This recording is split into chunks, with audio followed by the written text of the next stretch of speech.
मौदूअ बहुत अहम और नाजुक है।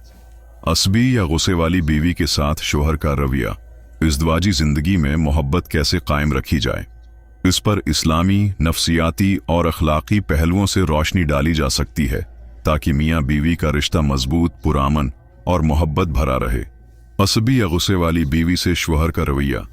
चंद सुनहरी उसूल या बर्दबारी और तहम्मुल से काम लें। गुस्सा के जवाब में गुस्सा देने से झगड़ा बढ़ता है। नबी ने फरमाया, कवि वो नहीं जो कश्ती में गालिब आए, बल्कि कवि वो है जो गुस्से के वक्त अपने नफ्स पर काबू रखे।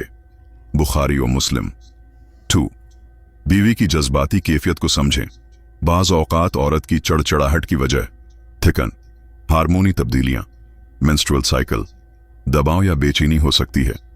उसको समझना मोहब्बत और हिकमत की निशानी है। मोहब्बत से गुफ्तगू करें, सख्त लहजे की बजाय नरमी से बात करें।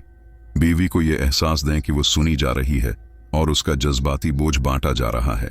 4. अकेला छोड़ने के बजाय साथ दें। अक्सर गुस्सा वक्ती होता है, उस लम्हे थोड़ा फासला दे दें, मगर जज्बाती तौर पर दूर न हों। 5. दुआओं और रूहानी अमल से मदद लें। नमाज और सब्र में मदद तलाश करें। दोनों मियाँ बीवी मिलकर दुआ मांगें और ताल्लुक में बेहतरी की नीयत करें। 6. इज़्दिवाजी ताल्लुक मजबूत करें। छोटे छोटे अंदाज मोहब्बत, तहफ़ा, मुस्कुराहट, अल्फाज रिश्ता को बेहतर बनाते हैं। बीवी की तारीफ करें और उसकी अहमियत का एहसास दिलाएं।